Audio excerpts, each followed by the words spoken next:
Hi, I'm Riley. And I'm Ryder. And this is my dad's show.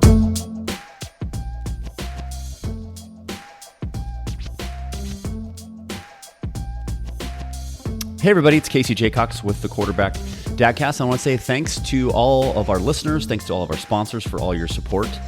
We are continuing to enjoy this journey together, inspiring dads, but I want to take a minute now to talk about Acme Homes. You've heard me talk about them before, but I'm going to talk about them again. Bob Cumming, former college teammate, amazing leader, amazing home builder. They continue to take so much pride in the work they do, the craftsmanship, the attention to detail.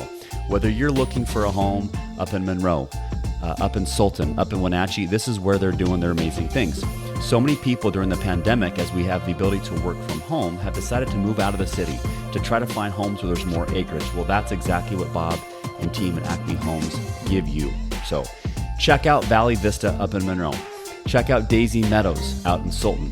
And if you want to even go to Eastern Washington, check out Sienna Heights in Wenatchee. They're, again, amazing craftsmanship, amazing floor plans. You can visit them at acmehomeswa.com. And if you're interested in learning specifically about listings or mortgage opportunities, contact Jen at 425-308-8082 or Denise at 425-309-2318. So now, why are we doing a new ad? Because we want to talk about a partnership they have with Portage Bank. Kevin Jensen is one of the great lenders over there. He's a senior vice president. He's going to take care of you. And right now, if you obtain a mortgage through Portage Bank, Bob and team at Acme Homes are going to pay your $500 appraisal fee. I said that right. They're going to pay your $500 appraisal fee by buying a home through them, getting your mortgage through the folks at Portage Bank. So don't wait. Now's the time to contact Jen, contact Denise. Again, Jen's number is 425-308-8082. Again, Denise is at 425-309-2318. Visit acmehomeswa.com right now. Don't wait. Thank you again for listening to the Quarterback Dadcast. So with that, let's get right to today's episode. Well, hey everybody, it's Casey Jacox with the Quarterback Dadcast, and I want to quickly just make a note. In this interview, you hear me talk about my father. At the time when we did record, he was still with us, but as you have learned from the previous few episodes, my father passed away on December 29th of 2021, and I just want to dedicate this season to him. And so with that, let's get right to this episode. Well, hey everybody, it's Casey Jacox again with the Quarterback Dadcast. We are in season 3, and as always, this season is going out to the big Michael Jacox, my pops, who unfortunately passed away on December 29th, but we're dedicating every episode to him and in memory of his hysterical, funny life that he always brought a giggle to me and taught me the phrase, shut it up, which really makes no sense, and why I just shared that in this episode again, I'm not sure. But we are excited to talk to the co-founder of CandorPath. He is a certified a certified financial planner. He's a dad. He's an entrepreneur. He is not the president, but he has the same name. His name's John Kennedy. And we're going to learn about all that stuff, but mainly we're going to learn about how John's working hard to become that ultimate quarterback or leader of his household. So without further ado, Mr. Kennedy, welcome to the Quarterback Dadcast. Casey, thanks, man. I'm excited to be here. And so it's funny because I always get comments about my name being John F. Kennedy Jr. And what's even stranger is my wife is Jackie, which did we talk about that? Mm-hmm. Did I say that? I love it, though. So we just had a new addition to our team at our company, and his name is Michael Scott. So anybody who watches The Office, like that's obviously an epic name. And I love this because it's actually like detracted from the JFK attention. Everyone's focused on the Michael Scott name. So it's kind of, it's new for me. I'm enjoying having another famous name around. So the next two employees, you're going to be like Ricky Bobby, Shake and Bake. The next people, you're going to have, Carl Whitbaum from Caddyshack. You're going to have Danny Noonan. You'll hire him. Really weird credentials for hiring. Like this is first credential. Your name has to be Danny Noonan. I love it. Mama, Danny saw me naked. I could quote Caddyshack for years. All right. So we always start every episode with, what are you most grateful for as a father today?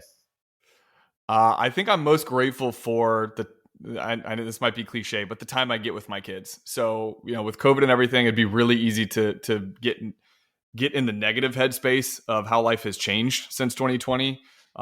For us, I work from home quite often now as a result of it. I used to be in the office every day, and I get time with my kids that I never would have gotten. And my son's 2 now, and he goes to like a school/daycare for some of the days, but when he was younger, like I'd come out and have lunch with him every day, every single day. It was the best. So I'm just grateful for the time.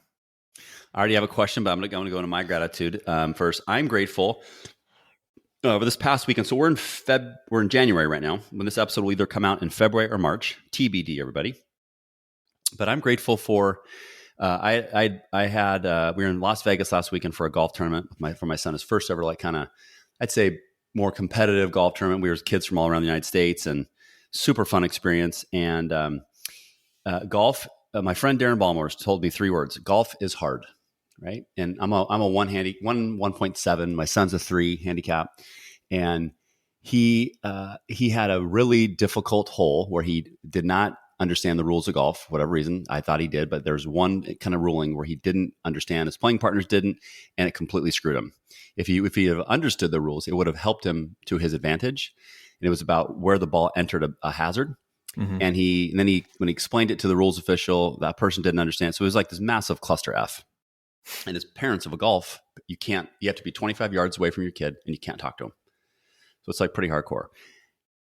My son took an 11 on a par 3. Now, I saw kids, double bogeying holes, snap, like throwing clubs. And like I would have, if I saw that, right, or your ass is off the course, bro. Like that's not how we roll, because you're representing our club, you're representing our school, our name. Not cool. He took it like a freaking champ. Right. And I had surprised I didn't hear an F-bomb or something, but he literally was so mad. Took it, didn't try to cheat. Next hole got, I think, a bogey, so he was even more mad. And then he had like 3 or 4 pars in a row. Yeah. And so he got right back to, we always say, get back to neutral, and which I've learned from my friends at Limitless Minds and colleagues. And I was so grateful for like all the hard work I felt like came out that day, that moment as parents. And I was just so grateful that he knew how to react and knew how to respond. And the second day he responded, played really, really well. And so I was just grateful for that experience as a dad. Dude, that's a really great. I'm glad you shared that story, and it kind of reminds me. So you were on our podcast, Above Board with Candor Path, last month, and we had talked about the story that you shared on your show, the whole like ego story where your smoke alarms went off and it was calm under pressure while you're giving this big Zoom presentation in front of people behind your computer. And I think about how you reacted, like you're recounting that story and how you reacted in that scenario. And now I'm translating that to this story that you just provided about your son and his reaction during an event that otherwise would have sent somebody to maybe throw some F-bombs, throw a club, snap a club over the leg, like whatever. And he didn't react that way. And so when I was thinking about like having this, podcast conversation with you today, I was thinking about, my kids and our style of parenting and stuff. And I always feel like I'm going to have these, my daughter's 5. And so she's pretty young still. I always think I'm going to have these like big conversations with her. Mm-hmm. And what I've learned so far is it's not the big conversation. It's what she observes, like how she observes mom and dad react to stuff. And anyway, I didn't mean to jump in there, but I think that story is just a perfect anecdote of how you and your wife are raising your children. So kudos to you guys. No, I love it. That's a good, I didn't even think of that. So I'm glad it brought me back to the Lego at my ego story, which ironically, I had my first live keynote on Monday of this week, which felt so good to be back in front of people. Great. And I told the ego story in front of them, and they freaking loved it. It was pretty cool. Did it? When was the last time you had done a live event? Last June, and it was for probably 30 people. This was 300 people in the room.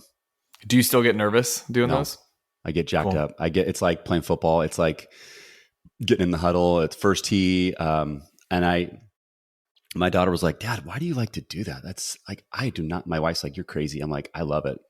Yeah. And I lock on to one person, and I don't see the room. I just see one person, and I just love it because I get to share failure, and I get to share my own gaps, which you see the room immediately. This guy's normal. He's not, he's not trying to pretend he's perfect on this. And to me, that's what the speakers I always like to listen to, is when I can relate to them organically and authentically, and feel like we all got gaps, which is again why I'm doing this podcast. Selfishly, I get more out of this than anybody. Yeah, I get to listen to it twice. I get to hear you first time when we record, and then I get to hear it when we go live. Yeah, and I've learned so many things from so many dads, and I know I got a few years of dad on you, but I'm going to learn from a younger dad today. All right, let's do it. mean, I just tried online banking and I used a fax machine for the first time last week. So I'm really into this technology thing. There you go. I love it. Okay, so tell me about who's in your huddle. You said a 5-year-old, 2-year-old, but let's give me the names, the roles. Yes, sir. So my son is 2. His name's Hudson. My daughter Ella, she's 5, and then my wife, as I stated before, John and Jackie Kennedy.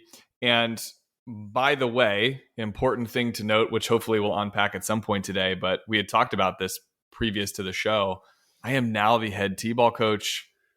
Wow. Of her team. I made it. How was the first press conference? Oh, it was fantastic. I had to give a speech to the parents and the kids. Can I tell you? So my wife's like, she wasn't there. She's like, "What'd you say?" And I'm like, "Oh no, it just came to me." And I said, "We're here to focus on 2 things, guys. What I want is at the end of the season, all these kids want to come back and play. So we're going to focus on fun and fundamentals." Oh, that's why I was asking you about your, speaking in front of people. I guess even, 6-year-olds can be intimidating. So I got to work on my speech game. Coaching is fun. I've been around kids coaching my whole life. I'm a president of a nonprofit basketball organization, and the number one thing we see challenging when parents coach is they get way too competitive and they don't make it fun. So I think it's good you're doing that. You can, compete, have fun, win, but remember I joked with his dad last night. I said, I've yet to see an 8th grader get signed to a pro contract out of our basketball program. Right. Now, it could happen. I don't want to be negative, but let's focus on inspiring them to want to be great at something versus making them lose their confidence in 8th grade or 7th grade and not want to play the sport ever again. Yeah, absolutely. I think for me, that patience is the name of the game too, because it's like, I know the steps that it takes to have a proper baseball swing, let's say. Mm-hmm. And she's still learning that. And we start swinging the bat and all of a sudden she wants to shift gears to base running or shift. And it's like, I just got to roll with the punches because you're only going to captivate. It's 5. She's 5. So, you're only going to captivate that attention for so long. So patience is the name of the game at this stage, I think. Well, if they don't listen, make them run them. Have them stay after practice. Yeah. There you go. The parents will love me for that. The best thing I did that someone taught me when I was coaching younger tykes like that, have a stopwatch with you and then just time them with everything. Like, hey guys, see how long see if you can get to second base in 10 seconds. Go. What'd I get? And just if you, for whatever reason, they respond to that. Every kid younger, they always would be like, how fast was I? What was my time? And it's kind of a fun way to create competition without making it too psycho. That's a good tip. I'm collecting these types of advice right now in a Word document. So that's a good one. I'm going to keep it in my back pocket. Right. So we have the first lady, we have the president, we got Ella and Hudson. Yes, sir. I want to go though back I want to understand what was life like for John growing up, and talk about the impact your parents had on you, and maybe a few lessons that you have learned now that you're a dad now. Yeah. I grew up in a really loving environment. And I think that I had the benefit of, specifically, I'll focus on my mom for just a moment. She, not that I could do no wrong, but there was this ultimate level of support always. And this level of encouragement that I think is pretty rare, that you don't see in parenting that often. It was like, I feel like my mind constantly was being nourished with positivity and good thoughts, and you can do this, you can accomplish this, whether it was sports or school or whatever. And I really, at some point, I started to believe it. I was like, oh yeah, I guess I am different. She tells me I'm different. I am different. And my dad, I lost my dad when I was 24 years old. And he was, I think for me, some of the lessons I took from him, he was an older dad. And there are things about my parenting style now that have so much to do with my dad, even though, he was an older dad, and he was a business owner, so he was busy. And I think it's kind of rare. Like nowadays, everyone is an entrepreneur and a business owner. I think maybe in the 80s and 90s, early 90s, that was still, not a new concept, but it was less common than it is today. And so I had some great advantages. There were times where he worked from home for extended periods of time, and I got extra time with my dad that, I don't think most kids in the 80s and 90s got growing up, frankly. It was very common at that age, in that era for, the dad to be gone, working, and, you just had a different relationship with your dad than you did with your mom. But, there were things that I remember like begging my dad, can you be the head coach? Basketball team, baseball team, those were kind of my sports growing up. And he would, bless his heart. The guy would throw until his arm fell off, he would play catch with me. He would do all the things until he couldn't. But he's an older dad, and it was probably difficult for him to be a head coach. I didn't recognize that at that time. But so, for me now, it's like, now that he's gone, like I said, he passed when I was 24, like everything I do as a dad now is to honor him and the things that I think he would have longed to do with me when I was a kid, like hence this whole T-ball coach thing. That for me as a kid, that would have meant so much for him to be a coach. He couldn't do it. And I know as an adult now why he couldn't do it. I can. I have no excuse not to. Being busy, not a good enough excuse. And so there's a lot about how my parents raised me that kind of molded me into the parent I think I am trying to be, today. So I'm writing down, everybody. So I got notes as I'm talking to Prez here, the nickname that just happened. Okay, and I wrote down, being busy is not an excuse. I love that. So what I always tell people that I work with, whether it's coaching or teammates or life or whoever it may be, we have in common the number 1,440. Do you know why we have that in common? Put you on the spot here. Little Jeopardy. I'm going to guess that's minutes in a day. That's bingo. You're Boom. right. Not a kid. Number of minutes in a day. So when people say, man, I don't have time to do that. People will now think I'm good at math. You're very good at math. You're a CFP. We all have time, right? And so, I have a 15-year-old, 13-year-old, and it seems like yesterday I was putting my son in a Baby Bjorn, the little thing they wrap around your thing and you walk around the neighborhood.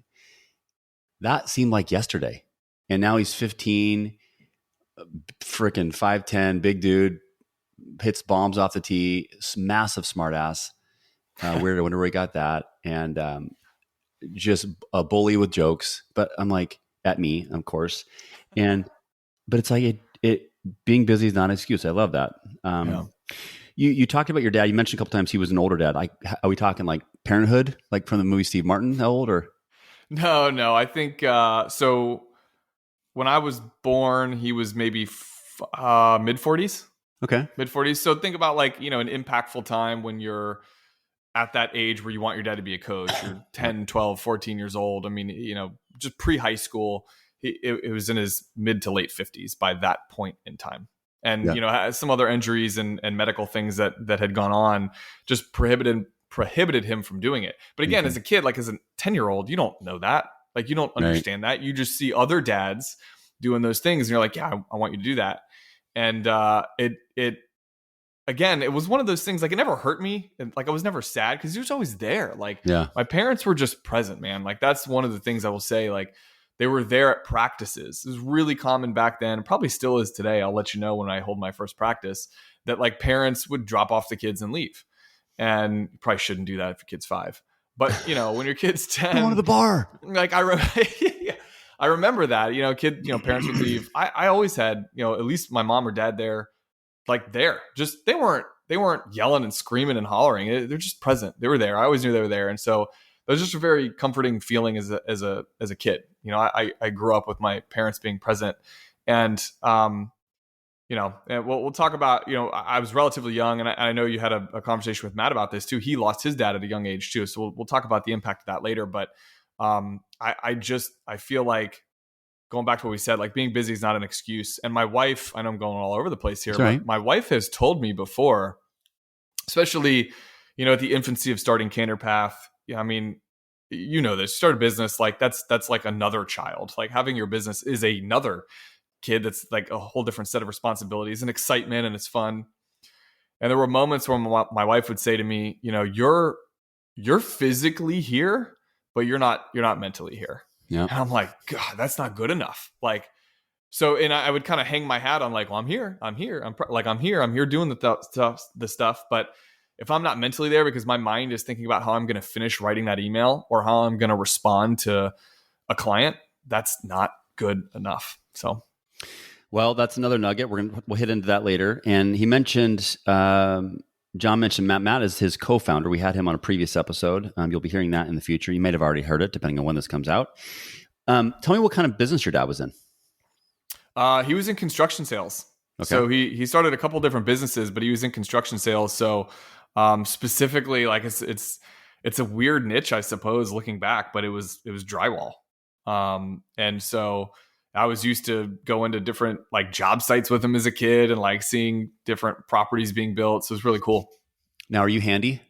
I mean, it depends on who you're asking, but I mildly handy. Like I can hang a TV. What's the definition? Like, what's the litmus test on handy? I can hang a TV. Okay, so if like I'll share my handy skills, and you can go off this. In my tool belt, I have Crayola, paper mache, and scissors. All right, we're on the same page, I think. Yeah, I'm a great sous chef, like a great like right hand man, like a aye captain, like a. I just don't have the mind. My mind like. If you tell me how to anticipate cover 2 and hit a deep post into traffic or ask great questions in business, I'm your guy. Yeah. If you ask me, hey, go hang out drywall, I'm like, hang it where? There's not a hanger. Yeah. Like, my mind does not. I don't know what it is. Left brain, right brain, middle. Some part of the brain. I had a screw loose when God brought me here. Well, don't confuse the fact that he was in drywall and construction sales with like the idea that he was handy. I don't think my dad would have defined himself as handy either. But hey, man, we all have our strengths. You just got to lean into those strengths, right? Yeah. Well, yeah, I try to lean in on making fun of myself before my buddies like to give me a hard time about my lack of handyman skills. Diffuses the situation, I find. 100%. As you think back to mom, did you have any, before I forget, did you have any brothers or sisters? Yeah, sister, 8 years older. 8 years old. Okay. Mm-hmm. Cool. And you get to see her much? Oh yeah. She lives locally here. What's interesting when your sibling's that much older than you, it's almost in some ways it's like having another parent. Think about that. Like she was a teenager in high school when I was still like a little kid. And so mom and dad had a built-in babysitter. I was just gonna say that hit the jackpot for them. Yeah, a lot of date nights. That was a strategic birth. You were. Yeah, exactly. So as you think back to that journey. What would be a lesson or two that your dad taught you, or your parents taught you that's so? I mean, you talked about not being busy, talked about being present, which we'll dig into in a second. But is there a time or two or a memory that you really think of? Man, I'm so glad I learned that then. Didn't know it then, but man, it sure helps me now with Hudson and Ella. Yeah, and I think it goes back to I had touched on this a moment ago. A lot of times it's your children are watching you 24/7. So for me, I love having conversation. I'm an extrovert in that way, I think. And if I see an opportunity to have a lesson with Ella about something, I'll sit her down, we'll talk through it. And she's 5 again. So she'll look at me and be like, my armpits are on fire. Like my hair hurts. And just to track the conversation, go a different direction. And I find that, for me as a parent, I'm like placing this importance. I'm like, I got to have this big, meaningful moment with her. We got to have our Nexus event here. And then the reality is I'm learning. She's watching me do and how I react to certain things. And that is having a greater impact on her as she's growing up than it is when I have these like intentional one-on-one conversations that in my mind, I'm like the Tony Robbins of parenting in this moment, and I'm definitely not, and I just bomb it, right? Mm-hmm. And I would say that's the same way with my parents. Thinking back to about my dad, I don't know that I ever had big conversations. He was very much, and again, this is where I've heard you talk about this, Casey. Like, that generation of parenting, you didn't hear I love you that much. You just didn't hear those things. Mm-hmm. He would do that. He would express himself that way. But it was really more, I didn't have these big conversations with him. It was just like watching what he did. I saw the late nights working. Like I can remember we had like a, sort of a home office because he did work from home for a period of time. I don't know. I'd finish playing like Nintendo and walk out for a snack, and I could see the light on in the office and he's in there working. Like I remember those moments and thinking back now as an adult, recognizing the work that he put forth to provide a good life for his kids, have food and shelter, be able to give us an opportunity to go play baseball as a kid. Like, not every kid gets that chance, gets that attention. And so, I think the lesson that I took from both of my parents really is not one that was verbally given to me, like this big thing happened. And it was really just their presence and their hard work and observing that over the years, over time, 24/7, you see that. And, it's, it had an impact on me. How, did you ever find your dad not present and not like kind of, you mentioned like physically here, but not mentally here? Yeah, for sure. Like, yeah, I catch myself doing that sometimes. Like I'm, with my daughter talking, but I'm also watching us, football on college football, and I'm like not really paying attention to what she's saying. Mm-hmm. And those moments happen too. I mean, we're all human. It's normal, I think. Yep. No, it's true. I think I learned this thing recently in the world of coaching I'm doing now for like sales leadership and executives. It calls it the 3 N's as in Nancy, which is name it, notice it, now what? So you almost like give your personality a character. Yeah. Like if you feel yourself kind of blacking out or spacing out, you're like, uh-oh, here comes loser John, not listening. Yeah. I'm noticing it. I'm noticing I'm not present, but now what? Yeah. Now what do we do? Do we just say, oh, well, okay, I'll just be a deadbeat dad and live in a van down by the river? Or do I say, no, F that, turn the TV off or pause. Or, hey, let's go play princess, or let's go play catch, or hey, tell me how I can be a better dad today. Which is a great question I got from Matt Miller, a good friend of mine, former guest on this podcast, and my colleague at Limitless Minds, great dude. But I love that question. Like, how many dads are asking that question? Tell me how I can be a better husband this week. Yeah. Your wife might follow up like, what? Are you drinking? What's going on with you? Yeah. Well, I had that moment last night. I was with both kids. My wife was working late. And, when dad's in charge, I think there's a perceived level of like, it's just easiness for the kids. Like, substitute all right, teacher. Yeah. Like we're going to pop the TV on here. We're going to, and I'm sitting there. I had a long day, meetings all day. I was talked out. I was drained. Right. And I'm sitting there scrolling through my phone. And at one point I just had this moment, I'm like, what a bozo. What am I freaking doing right now? Like my kids are here. And I think about things that people tell me, like what you just shared. It was yesterday that I was carrying my son in a baby Bajorn, and now he's 15. And I think about that, and I know that that's my reality. I know that that's my future. And so listen, man, we all catch ourselves. We're not perfect. And in that moment, I tried to do like the whole Casey Jacox, like 5 swear words thing. And it's like, I could look at that and say like, yeah, I really want to put my phone away. I said, no, I will do this. And I actually said it in the other room. Now, did the following time that followed that, was it like massively impactful? No, bro. I literally sat on the ground and played toys with my son. Like we played like Avenger, like we've got, action figures and stuff. And I played on the floor. And then we did bedtime routine, which is read a book and drink some milk and put the kids down. Anyway, it was just a normal night. It was a normal night. And sometimes I have to stop myself and realize like, hey man, these little moments are what it's all about. Like these little moments add up to the big things over time. And, it was I probably caught myself with 30 to 45 minutes to spare before it was bedtime. And I'm so glad I did, because otherwise I would have just been head in the phone, just, there physically with the kids, but not emotionally there. And, so again, we're not perfect, and I'm trying to learn too, but I have those moments where I catch myself and I'm like, do something about it right now. Well, that's called self-awareness, brother. And that's what, hopefully when people listen to these episodes, they catch themselves saying like, shoot, I'm that dude. How do you know I was doing that? Is there a camera here? Is he stalking me? How does he know? But you noticed it, right? Maybe you didn't name it, but then you did something about it. And I think, from one of my first episodes, a guy named Darren Ballmore's one of my buddies, I think episode 9, we talked about saying sorry. And like, I'd say, John, when's the last time you told your kids you're sorry? Maybe you do, maybe you don't. I don't know. But have you told them you're sorry? I have. Yeah. So it's like, imagine if you did feel crappy about yourself. You're like, damn it, why am I on my phone? I got like 32 minutes left of bedtime. Hey, Hudson, man, I'm sorry. Dad had a busy day. I had this important email, but guess what? I got 30 minutes. This phone's going away. Let's play hide and seek, but you can't find me. Just something where you're like, you show them it's okay to apologize, which I think is all about vulnerability and humility. Yeah. Showing your kids we got gaps. That's okay. And then giving yourself grace. I think that's the thing that I love talking to newer dads, even like one of my clients I'm talking about, because it's about balance. Mm-hmm. I had to learn that struggle. I can't remember if I shared it on your guys' episode, but when my son was like, did I share this, my balance? So I'll share. I know this is about you, but I'll tell you, because I think, people might get some out of it for where this conversation is going with you and I.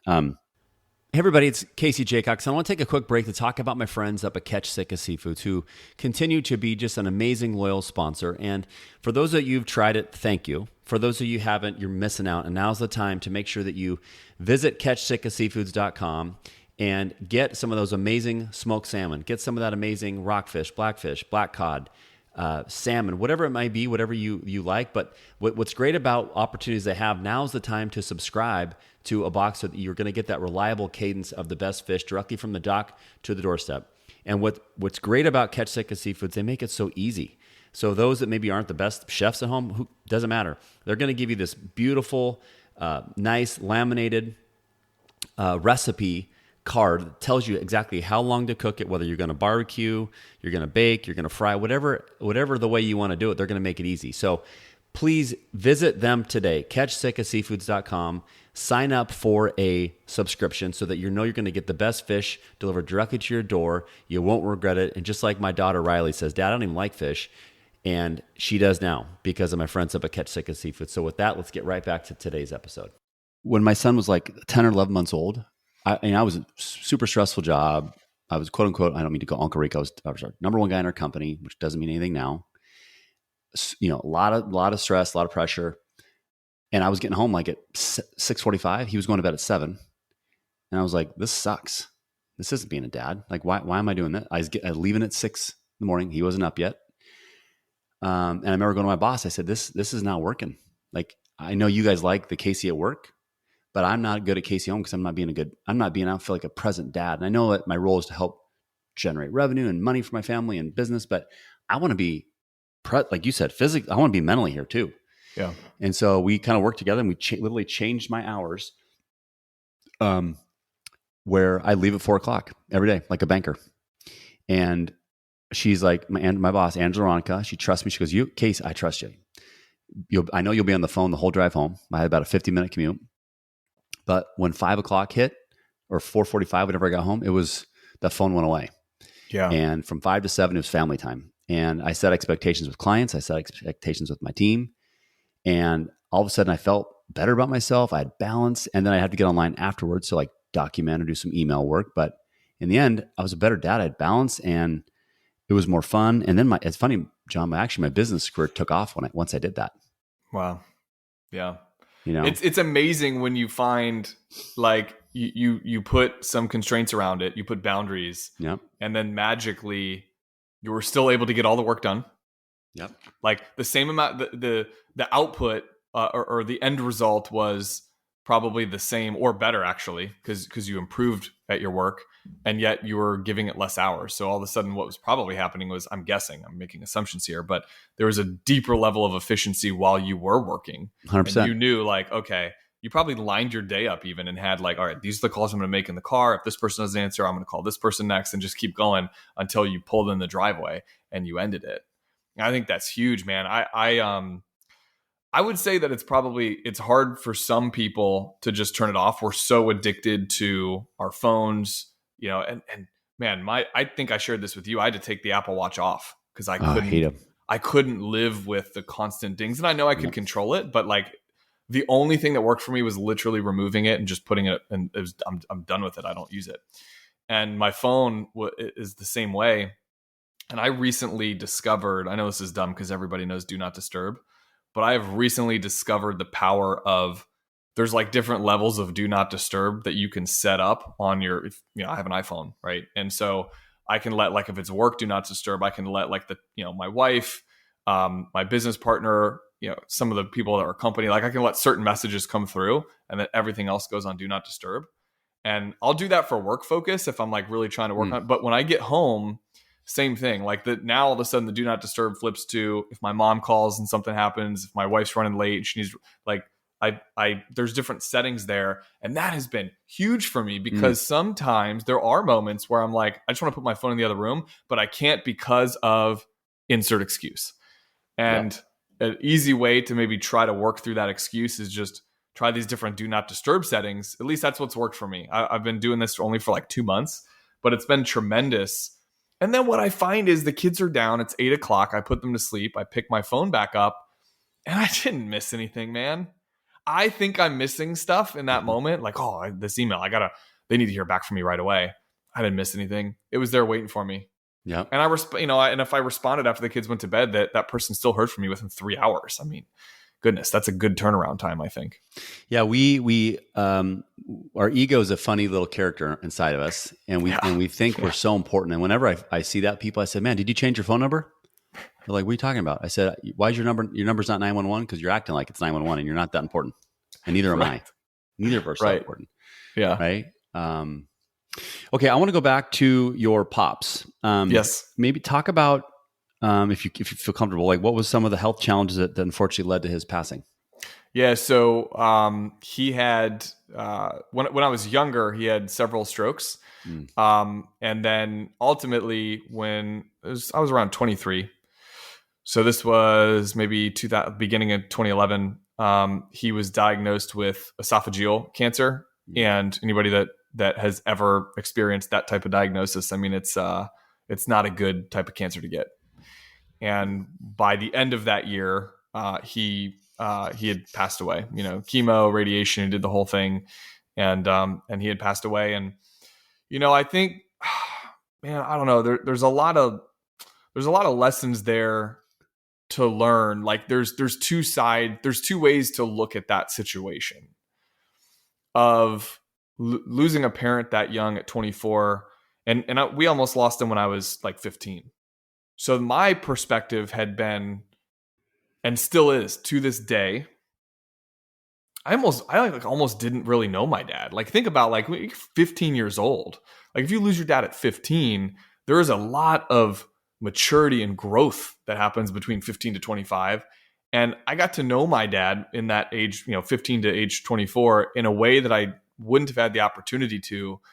And so in some ways I look at this and feel so grateful that I had him in my life until I was 24, because, I feel like God gave me another opportunity to have that time between 15 to 24. Like, kind of said like, hey, it's not your time yet. It's not your time.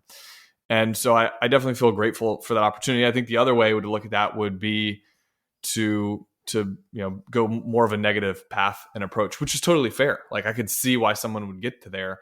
I just didn't, because I felt so lucky that I had that, what amounted to 9 years more, 9 years more of getting to know a person and deal with adversity and deal with health challenges and watch how he responded to those things and what he did. Impactful, man. I mean, it's literally turned me into who I am today. And I made the statement before that everything I do as a dad now is to honor the dad that he would have longed to be. And what I mean by that is not just as a kid. Dude, I want to be around my kids when they're 30, 40, and 50 years old. Like I want a long life, and so I do a lot of things now about my health to make sure I'm being proactive so I can live to 100. So I know that's crazy, but I want to be a centennial. Yeah, I got a physical yesterday, ironically timing. And me too. You did? Yeah, that's right. Yeah. Physical buddies. I didn't. I sometimes I hate the drinking question. Yeah. Like, yeah. I mean, not that I'm just raging alky, but I think I'm guilty of having maybe a few more beers than I should have during COVID. Right. And the doctor, we all did. And he's like, "Yeah, I'm not going to judge you that one. You're in good shape. You're good health, good weight. You've exercised. Just take it easy. You're good."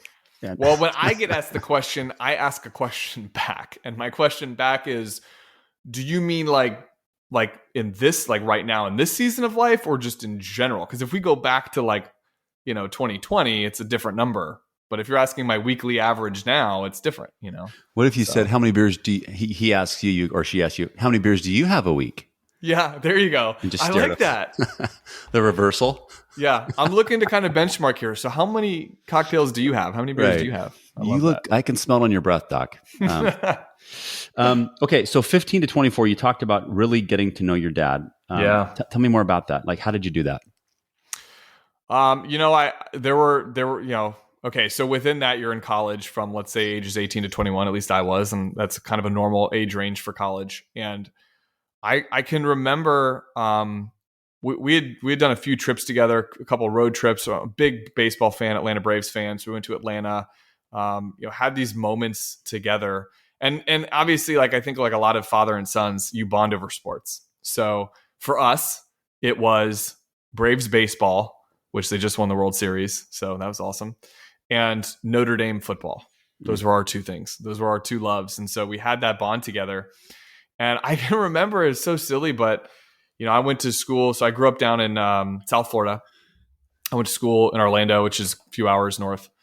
And I'd come down for the weekend to watch like a Notre Dame Southern Cal game, like watch a big rivalry. I'd come down just to watch it with them and have that time together. And I think just the bonding that happened there, it was just huge for me, man. Like I have specific memories in that stretch of 9 years that I know, like they're lifelong memories. I can go back to how I feel when him and I stepped on like Turner Field, and like we did a tour of the stadium and we walked onto the field. Like I can feel that feeling that I had back then, and just the joy that I had being with him.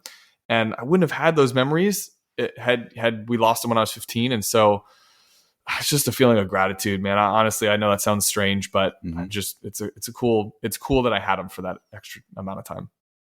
What and were you able to? I'll ask this question because I was there for my dad's last breath, which is super surreal, and it's almost like, wow, this is happening, and I'm now the lead character in this movie. This is so weird to be. But were you able to be with your father when he passed? Yep. Yeah. Yep. Yeah. I was holding his hand. Yeah. Me too. Same thing.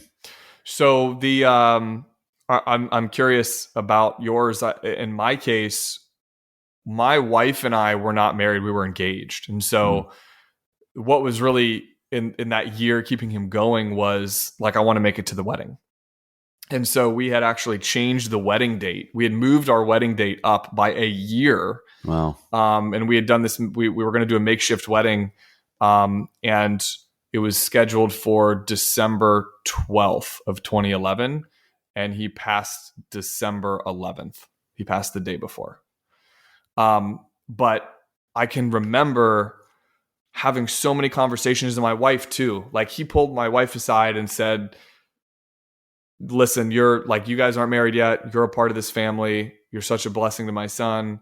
Someday you guys will have children and know that I'll be there and I'll be watching over my grandkids. And so, I mean, I have these powerful conversations with him about life and death and what matters. Yeah. And honestly, it's maybe weird, but I recorded a good number of it on my phone. And so I still have those. And I've got voicemails from him where he's like, just silly voicemails, hey, Notre Dame's down 21-7 at the half, hopefully they can turn it around. Like I've got these voicemails that I've saved them all. And, just incredible memories, man. And I play them for my daughter now. I know that's like maybe kind of, it's never morbid, but I try to teach my kids that loss is a part of life. And, so we have these conversations with Ella, like we talk about him all the time, almost like as if he's here. And my daughter has cried to me that she misses grandpa and she's never met him. And it means a lot to me that she feels that connectivity to him. And he passed 7 years before she was even born. So yeah, we were with him. My whole family was there. My sister was there, my brother-in-law, my mom, my wife, my now wife. She was my girlfriend or fiance at the time. How was that experience for you? Because it's a big one, man. Yeah, it was. Before I answer that real quick, I wonder if your dad's ever visited your daughter in her dreams. I'll have to ask her that. I haven't asked her that before. I'm not like, I don't go to church every weekend, but I'm definitely spiritual. I believe in something out there. I definitely believe in God. I believe in we meet people for a reason. I look for serendipity moments. I look for connection. If you look for it, it's there. And I had so many blessings when my dad passed of like reconnecting with my cousins that I haven't seen in a while, and they came out of the woodwork to help me. And it's almost like when my dad got sick, he died of dementia and Alzheimer's, but he was like, oh my God, he's not going to make it. And all of a sudden he rallied hard for 7 weeks. Yeah. I was like, oh my God. And it was almost like this mix of emotions like, oh shit, I don't want to see him in this state forever because he's going to be a freaking vegetable, which he pretty much already was at the end. But then he was like, we had these happy moments, kind of like you. I recorded him on video saying these hilarious things. Him like waving, I love you, which we didn't get a lot of. Love you, love you. Oh, hey guys, don't forget the milk. We're like, what? The milk? Things like that. My kids didn't really know him as a grandpa when they were younger. They didn't really remember him. And so they got to see almost like a grandpa, like, and they're asking him about baseball, sports and basketball. And he couldn't hear as much, but what's interesting is I would take my iPhone and on the notes feature, I would write, I could like, you could use your finger and write on the notepad. Yeah. So that's how I would communicate with him. He couldn't hear me because he was pretty much deaf. And I would write, God loves you. And I'd show him it. Or I'd say, the one kind of surreal one to get goosebumps just saying it. I said, God's ready for you to come home. And I showed it to him. Wow. And I said, are you ready? I said, are you ready for heaven? And I showed it to him. And he looked at me and he smiled, looks back. He goes, I don't know if I'm ready yet. And it was like, whoa, this is super deep. And then he rallied. And then I remember one morning and we were having a little bit of a snowstorm at the time on the 29th, December 29th. And the assisted living called and said, he's actively dying. I said, what do you mean? He's like, you don't have much time. I said, tell him to wait. And I grabbed my wife and said, we got to go. And I literally got in the car and 20-minute drive, got there. And I remember him kind of leaning over on the side. He was looking at the wall and his eyes were kind of dark. He had no idea I was there. And his breaths were like long and deep, probably like 4 to 7 seconds between each breath. And I throw in some Al Green because he loved Al Green. I'm crazy to remember that. I was like, Dad, you got some soul, brother. I like it. Let's go. And then I remember I just closed my eyes, said a prayer, and said, Dad, I said, God, please let him go peacefully. Don't make him hurt. Just let him go. And when he's ready, we're ready. And I remember I looked up and his kind of face almost not like smiled or winced in pain, but it just like kind of like his little wince, and he was gone. Wow. It happened and I was like, holy shit, that just happened. Yeah. And I'm like, and then I said, and I think he's gone. The people rushed in. They said, yep, he's gone. And I was like, and then it kind of got sad a little bit. And then we went outside as they kind of like got him ready to kind of like take him out. And me and my wife were hugging and crying a little bit. And all of a sudden, it's hilarious. Randomly or serendipitously, in the background, they have like some music going at the assisted living facility. And it was freaking UB40, like that Falling in Love song. Yeah. Which was like our song from like 9th grade dance. And so it went from like tears. I'm like, is that UB40? Is that our song, honey? And we both just started like crying, laughing. But like you're blessed for your 9 years. I'm very blessed for my 7 weeks I got with him that completely erased the horrendous 15 years managing my dad's life of financial stress, emotional stress, physical stress. Him just, the dementia is such a horrible disease that you can't reason with people my dad once accused me of stealing money to build my house. Right. Like, what the hell? But yeah, that's not him. It's the disease. And I had to like get over that. So, well, it's cool, man.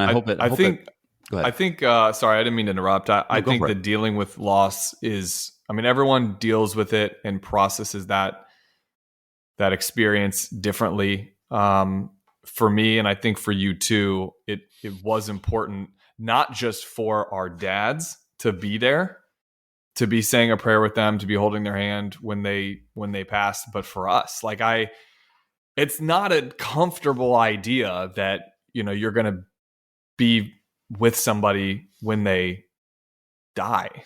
Yeah. Like that's, I think I've told people this story before and like I can see people sort of get uncomfortable when I'm telling them like, yeah, I was holding his hand and I watched him take his last breath, but God, how important is that? For me, I think about for me, that meant a lot to me to be holding his hand in his last moment on, physically on earth. Like that meant so much to me. And, it's interesting now as years have gone by, his where he's buried is not remotely close by. Like it's like a 3-hour, 2-hour drive. And I've gone a few times. I've taken both kids. But we have it's no longer Turner Field. It's Truist Park up in Atlanta. Again, big Braves fan. You're kind of seeing this theme here. My wife has secured like a memorial brick at the stadium. Mm. And it was at Turner Field at the time, and they moved it to the new field, and it just says in memory of Jack Kennedy. And in a way, even though obviously he's not, buried there, like I got to go twice this year, and we went to the World Series as well. And just, I can't even begin to describe to you. I have goosebumps as I tell you this story, being able to be there and touch the brick, say a little prayer, like it. And so for me too, it's kind of like this lesson of, it doesn't matter where they're buried. Like you can have that connection in that moment, and think about them in a positive way in so many different ways. One of his favorite songs was "You Can Call Me Out." You Can Call Me Al by Call Me Betty. Yeah. Why am I losing? I'm having like a momentary lapse. Paul Simon. Paul Simon. Yeah. Yeah. It was like, and he used, like, I can remember being a kid, like it'd come on and he'd start like dancing with it and stuff. And yeah. And we've had so many random moments in life where that song has come on, and relatively important moments in life. Like my wife was about to go into, she had eye surgery, and literally as they said, okay, come with us, and I said bye to her, it was the furthest I could go with her in the room. Like You Can Call Me Al came on, and she like yelled across, like she was on the other side of this outpatient surgical procedure, and she's like, "Hey, John, you hear that?" And it was like just this moment of like, "Got you, Dad. I got you. I hear you. Thank you." Yeah. So it's cool. It's fun. That is outstanding. Yeah, that's so good. Well, what a cool. Maybe you could thank your pops for bringing the World Series home. I think so, man. There was some connectivity to that too, and that felt nice to watch them win. So it was fun. Now Jack, we just got to get Notre Dame. I was 1 year old the last time they won a championship. It's been a long time coming here.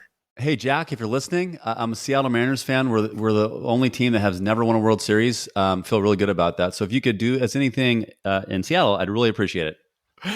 Well, is Ken Griffey the third coming up through the ranks, or do we have a Griffey back? He's going to play center field for us. He's 58 years old, and he's got some speed left. Get junior and senior out there. I think they could probably both pull it off. How about that back-to-back home run? Yep. Father son. I remember that as a kid.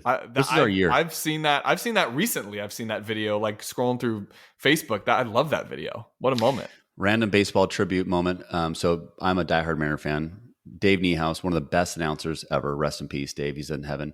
His play-by-play guy, Rick Riz, who is freaking a stud. I actually got to interview him on my podcast. Really? Dude, what episode? I can't remember what number, but I'll find it. I'll text it to you. It is absolute gold. That's cool. He is the most amazing storyteller. He talks about the 1995 run of the Mariners. I literally, and my son got to meet him. My son's a diehard Mariner fan. I'm like, I'm freaking talking to Rick Riz. I was like, I listened to this guy as a kid growing up. But anyway, we digress. Okay. Well, actually, I do have a question. You've heard the Macklemore song? I don't know if you listened to. Yeah. You know the Macklemore song? Yeah, exactly. Yeah, okay. 100%. I'm sure that song gets you amped up then, because it gets me amped up, and I'm not a Mariners fan, but like that song gets me going. So that announcer is Niehaus. Yeah. Yeah, he's a freaking get out the rye bread and mustard, grandma's grand salami time. Yeah, he's so good. Cool. So Rick Riz will still do that to honor Dave. That's not his, but he made that his call now. Right. Okay. We all have gaps as dads, right? And you talked about sometimes being busy is not an excuse. You talked about physically here, but not mentally here, which is I've had many conversations with dads about being present. My gaps, patience. I have to be so present about patience. For you, Prez, tell me what is your one dad gap that you know is a gap that other dads at home can relate to, that you're constantly working on becoming that better ultimate quarterback of your household.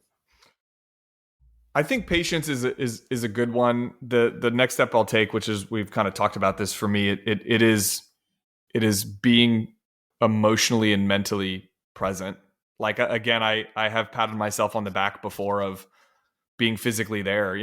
Both my wife and I work, and I think I'm so proud of my wife and the example that she leads for the kids, but she works about 45 minutes away. So a lot of times, like, I get the opportunity to be the one to pick up the kids, let's say.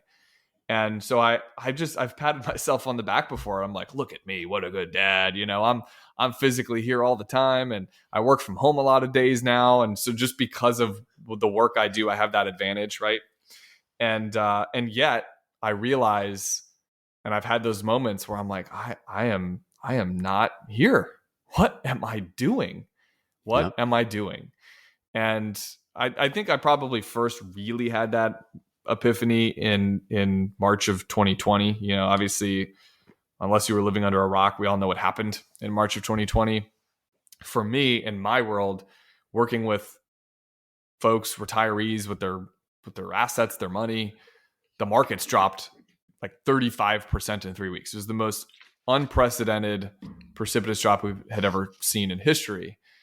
And it was at around that time where my stress levels were at a high because Matt and I were doing meetings with clients on Saturdays and Sundays. Like we were just trying to get out in front of it and stay in communication with folks. And I was working around the clock. And I just remember thinking, like, even when I was with my kids, all I was doing was worrying about stuff that I couldn't control. Mm-hmm. I'm sitting here and I'm worried about the world economy and the stock market and, all this stuff. I can't control any of it. And what am I doing with myself if I'm going to worry about all these things that I can't control? And I'm not with my kids. Like I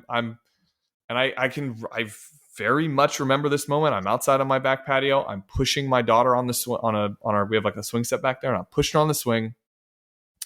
And she's talking to me, and I'm doing the thing that all of us at one point or another do as dads. We do the, yeah, oh, wow. Like, just like, I'm not even talking to her. Like, I'm just on autopilot thinking about other stuff. And that moment for me, I remember I pulled myself out of it. I'm like, I got to fix this. Like, I got to be here. So that's definitely for me. And I would imagine a lot of dads, it's hard to always be present like that. Yeah, it is, man. I wrote down the time that's gonna be my soundbite for when we promote this episode. That's a good one, dude, because I think that's gonna speak to dads. And we're not even like you're talking about. Oh, she's 5. We have this massive, impactful moment. No, you don't. Yeah. Just like I think with clients and business and prospects and meet people where they are, not where you want them to go. Yeah. Right. And just if we are just curious, which I think is. I think God gave me that as my superpower. Like when you are curious, it unlocks everything. Keep asking questions, get them talking. I use this framework called TED. Tell me, explain, describe. I use TED-based questions on my kids. Tell me versus if I could say, hey, Ryder, how was your day? That was good. What'd you do? Not much. Ryder, tell me one thing that was really hard about your day and tell me one time you laughed. It just, when I put the number 1, it psychologically, I don't know how or why, but it tricks them to talking. Am I manipulating my kids? No, because I believe what I do matters as a father and a business guy. I'm trying to get my kids to open up and communicate and teach them communication. So I love what you said there. You inspired me to share that with you. And, but when you're not always there, that's okay. We're all flawed, bro. Yeah. And I think we got to give ourselves grace as dads. And, okay. So as we get ready to wrap up here pretty soon. Sure. Tell me, so if dad's at home, we're gonna take the footnotes version or Cliff Notes. I'm making up words now. Cliff Notes version of this episode, and they're going to take 2 or 3 actionable tasks that they can take from or glean from our conversation on ways to become that ultimate quarterback or leader of their home. Mr. Kennedy, tell us what are 2 or 3 things they can be thinking about to improve their leadership skills at home. So I think we had talked about this before. Like your kids are always watching. They're 24/7. They are watching what you do, what you say, how you respond or react to different scenarios. And I'll try to make these 2 things connect because there's a quote that's like jumping out to me that I just read recently. So I just finished reading Atomic Habits by James Clear, which I'm sure you're aware of. And it's a great book. And he actually, when I read books, I take notes and I try to have the one impactful paragraph, sentence, phrase, whatever, for me that sticks with me from that book. And it was literally the last sentence of the book. And the last sentence of the book was, small habits don't add up, they compound. And it's all these little moments in your day, your week, your month, your year with your kids, practicing patience when you don't have any more patience, not losing your cool on your kids. When you find the extra strength to not do that thing and be a more present or better parent. And we're not perfect. We're just trying to improve incrementally. We're trying to improve as parents. And I think that compound effect of trying to be better dads, I think that adds up for kids. Like, Yep. I think they see that too, and they see that hard work. And so anyway, small habits don't add up, they compound. And I don't know if that's that's an actionable lesson, but it's an important thing to think about. For me, I translate that to parenting. I love These small habits are more than just stacking on top of each other. They're literally compounding, because my daughter, my son, they're watching me not freak out when the fire alarm goes off while I'm in the middle of a presentation. Mm-hmm. You know, they heard a calm, cool, and collected dad. Mm-hmm. And so anyway, that's hopefully that answers the question. I wrote that down. So kids are always watching, which I almost started singing. It always feels like somebody's watching me. Take it, John. You love your 80s, man. Oh, dude. You love your 80s. 80s. I got some embarrassing karaoke songs where I went like 8 songs straight. Just nope, not giving up the mic. In my mind. And then small habits don't add up. They compound. I would add number 1, your kids are also watching, John, how you love your wife, how you talk to your wife, how you communicate with your wife. Well said. You know, and I someone gave me that advice when I was an earlier dad. And I was like, I tell my wife I love her all the time. I'm not afraid to give my wife a kiss in front of my kids. We're not talking like tongue massive makeout session against the fridge, Right. You know, but like, that's super important. Okay. So it's funny you say that, because a lot of times, like in the kitchen, whatever, I like walk by my wife, give her a tap on the butt, right? Go get him. And that's just like something I do. Shower up. And so now my daughter will just like walk up to people and smack them on the butt that she likes. It's like a sign of affection. She would like talk about like, you know, things you can do and can't do, and no square. And I'll, you know, like, you can't just hit people. You can't just like walk up to, you know, you can't walk up to somebody and smack them in the butt. And right. It again, back to what I said, like, they're always watching. They're all like, she saw that as this innocent little thing, like, dad loves mom, smack on the butt, like, as I walk by in the kitchen. And now my daughter's just smacking people on the butt. So coaching advice: don't smack them on the butt in t-ball. Yeah. Yes. You might be going to the big house for a few years if you do that. Yeah. You got it. Good advice. I like it. Okay. As you know, we end with the lightning round. Yes. Which I go random. I ask anything that's top of my mind. I'm most nervous about the lightning round. Well, it's fun because my goal is to get a giggle out of you. Okay. And your job is to answer questions as quick as we can. And this is like 2-minute offense. Like, all right, Uncle Rico moment here. Are you ready? Yeah, I think so. Don't giggle yet, dude. I already won. Okay, here we go. True or false? Your dad was the agent for Dale Murphy. False. False. Okay. But that would have been cool. True or false? The Braves were always on TNT. False. True or false? I was on TBS. True. God, it was so annoying out here in Seattle. I'm like, why am I watching Superstation? The Braves? Yeah, dude, they're always on. It's so annoying. Okay, tell me your favorite movie. My favorite movie is Rudy. Okay. Favorite comedy movie. Favorite comedy movie. I was prepared for 80s movies because I thought that's what we were going to ask. So I'm going to answer that way. Police Academy. Tackleberry. Yeah. Officer Tackleberry. I thought you'd appreciate that. Oh yeah. I love good 80s movies. Okay. If you were to book a vacation right now, where are you going? Caribbean beach. What's the next book you're going to read? The next book I'm going to read is The Magic of Thinking Big by David Schwartz. I'm looking at it right now. Schwartz. When I think of Schwartz, be the Schwartz with you from Spaceballs. Yep. Okay, you giggled. I win. What do you have for dinner tonight? Probably who knows. This is a long story, but a Clean Eats bowl. Do you know what that is? No. Clean Eats. It's actually I don't know why I said it's a long story. It's a really short story. It's a food delivery service. I nuke it in the microwave and eat it. Oh, there we go. I like it. Yeah. Well, Clean Eats, shout out. Maybe it's my next sponsor. Yeah, there you go. If you were to if you were to write a book about your life, what would be the title? The title would be The Upset Pick. I like that. Okay. Now, can I elaborate? This next question. Okay. This book now, John, it's hitting every airport. The stands, it's going big. Now all of a sudden, movies are picking up. We're winning Golden Globes, Oscars. Tell me who is going to star you in this movie. And don't say Gary Coleman. Who is going to star me in a movie called The Upset Pick? I Okay, let me think about this. Why can't I say Gary Coleman? That's a good answer. Well, I think you're taller than him. Who do you think would star me in the I'm upset pick? seeing Ben Affleck right now. Oh, that's a compliment. I was gonna go ridiculous, but that's a compliment. I'll take it. Okay, there you go. Ben Affleck. There you go. I got your next role for you, brother. Okay. I mean, he was Batman at one point. How cool is that? Yeah, that's big time. That's big time. Brother, this is fun. Lightning round is over. We've talked about a lot of really, really cool stuff.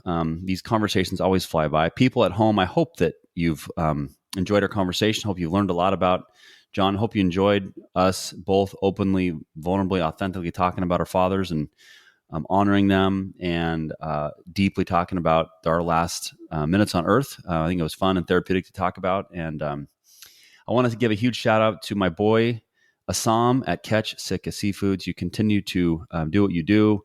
I'm so thankful you turned my daughter, who is a pizzatarian, into a pescatarian who loves fish now. So thank you for doing that. Anybody, if you like seafood, please give them a shot. CatchSitkaSeafoods.com. They have the most amazing fresh fish. I was actually scared to order them for the first time because I was like, wait a minute, how's it going to stay frozen? They freeze pack the stuff. It comes literally, they ship it overnight. It's so easy. I would highly recommend you do it. And also a shout out to my boy, Bobby Cumming at Acme Homes. They're here in Washington, so my Floridians probably not going to hook you up. But if you come to the state of Washington, you got one of the best home builders in the state. They got homes all over the state, from North Seattle to Eastern Washington. So please make sure you check them out too. John, this has been a blast. Last question though. How can people learn about you, what you're doing and how can they just connect with you if they want to connect? Yeah, no, thanks, man. I appreciate it. I really think the best way, if anyone's listening to this, they're podcasters. We have a podcast. It's called Above Board with Canderpath. iTunes, Spotify, all the main ones. And we get real on that show. Casey, you were on the show with us, and we talk about losing our dads to all sorts of topics. And so it's that's a great one. I think it'd be Above Board with Canderpath. Okay. LinkedIn, another way I can send them? Yeah, absolutely. You can find Canderpath Financial on LinkedIn. If you try searching John Kennedy, it's a little tough. Believe it or not, that's a really common name. So Canderpath, at Canderpath, that's our handle everywhere. I will make sure your social, LinkedIn, social fun places are linked. And that was awesome grammar and not English, but we'll end with that textbook English. Let me try to speak. I can. It's 9:07 here in Seattle. John, it's a blast. Thank you, brother, so much for your time. And I can't wait to connect with you in the future, but appreciate you being a guest on the show. Thanks, man. Thanks for having me on. That.